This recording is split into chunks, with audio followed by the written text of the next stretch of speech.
Hi. The book that I had was The Differentiated Classroom by Carol Ann Tomlinson.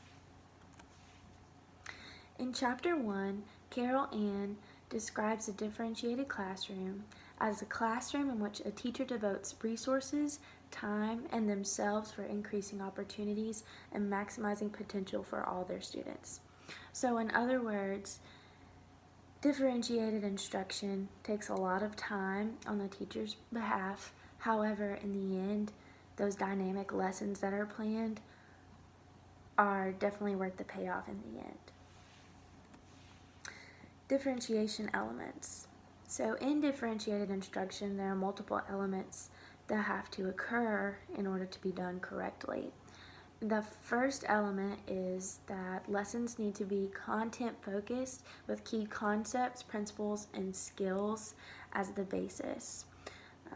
It's going to be really hard for students to understand things with a lot of different details and a lot of different key ideas, so to speak, instead of just having just a major overarching idea that can really help students focus in on the main idea. The next element is that teachers minds differences between students. So this is basically meaning that teachers need to understand the different strengths and weaknesses between each student. Assessment is a necessity and is used to inform instruction. In methods, one of the things you'll find out is that assessment and informal assessment is ongoing all the time, especially when you're instructing and when you're teaching different lessons or when you're teaching different parts of a lesson, to be able to read students and understand, okay, Johnny's having a really hard time with the way that I'm communicating this idea. What can I do better to help him understand? Or Susie is really getting the hang of this concept. Maybe I need to step it up a notch. Different things like that, to be able to understand that whatever you're teaching and your assessment of what was taught can be used to inform instruction for the next day or for different stations or centers, however instruction looks like for that day or that particular lesson. The teacher modifies instruction activities, tasks, and assessment based on students' needs. So different students may need different assignments. As we've done in our classes, we've talked about how more advanced learners or gifted students may need a more free task compared to those who are struggling to really understand the key concepts of a lesson. And then there needs to be collaboration between teachers and students.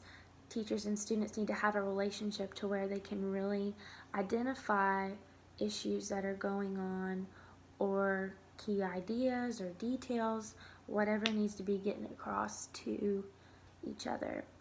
And then the last element is teachers and students work together flexibly and fluidly, understanding that, hey, we may need a couple more days on this concept, or hey, we as a whole, we really understood this concept.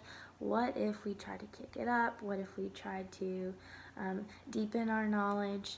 And being able to have flexible grouping and just being able to be flexible, especially in a special ed context, understanding that when you have an inclusion teacher come in, giving her the lesson plans, helping her to understand what's going on so that she can, or he can, just jump in the flow and help students learn.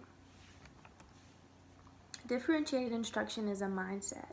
Most teachers don't believe that differentiated instruction is worth the extra work, that students benefit just as much as they would from a direct instruction. However, children growing up in this century come to school with varied backgrounds, cultures, and experiences. In the first article, it was talking about a case study that was done to prove the effectiveness of differentiated instruction versus direct instruction.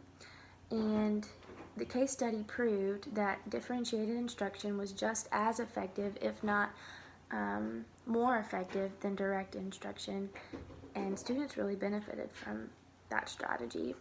Article number 2 was an argument made by a professor in favor of differentiated instruction. And he was saying that a lot of times teachers don't want to put in the extra effort and that it's probably not worth it.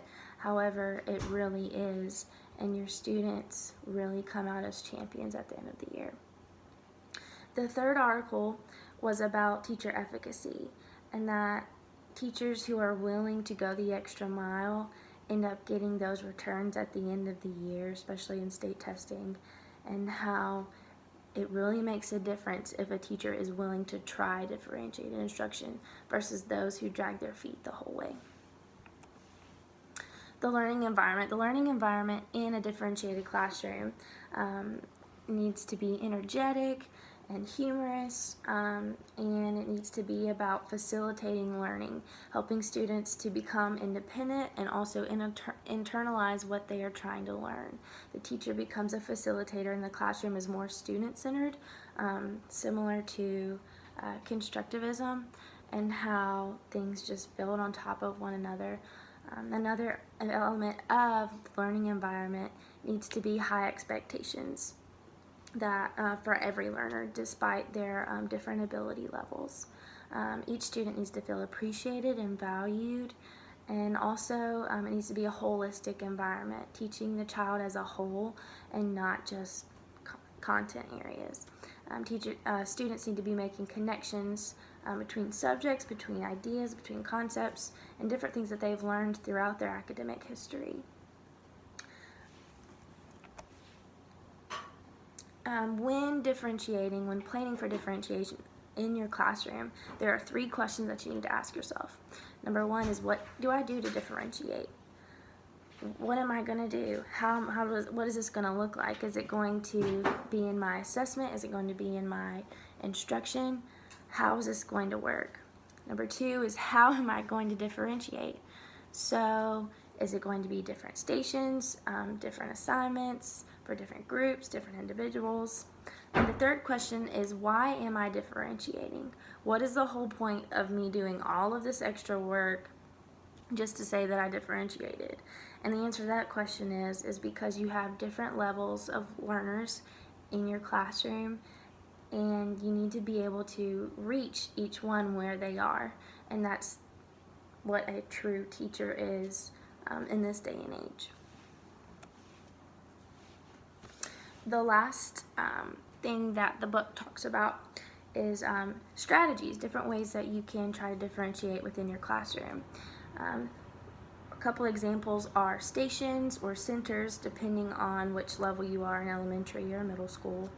There's orbital studies, which is similar to independent studies. There are choice boards, so giving students different choices between, okay, you can learn about this particular topic or this particular topic, and letting them have the choice helps them become even more interested in what they're learning. There's portfolios, so students can keep track of what they're doing throughout the year, and they have physical evidence showing themselves, hey, I could do this, or yeah, I really had a hard time with that, but I made it. There's also group investigations and problem-based learning. Those are just a couple different ways that you can differentiate within your classroom. But I urge you to talk to your special education teacher, your inclusion teacher, or maybe a mentor teacher to help you be able to differentiate. No one expects a first-year teacher or even a first couple years teacher to be able to differentiate appropriately, especially for every single lesson. There's just no way. It takes a lot of experience and a lot of know-how to be able to differentiate appropriately. But start small and then work your way up, and you will get the hang of it. And the good news is that if you stay on with a school for multiple years teaching the same subject, every year you will be building on your differentiation, and you'll get the hang of it soon. The book I had was The Differentiated Classroom by Carol Ann Tomlinson. Thank you.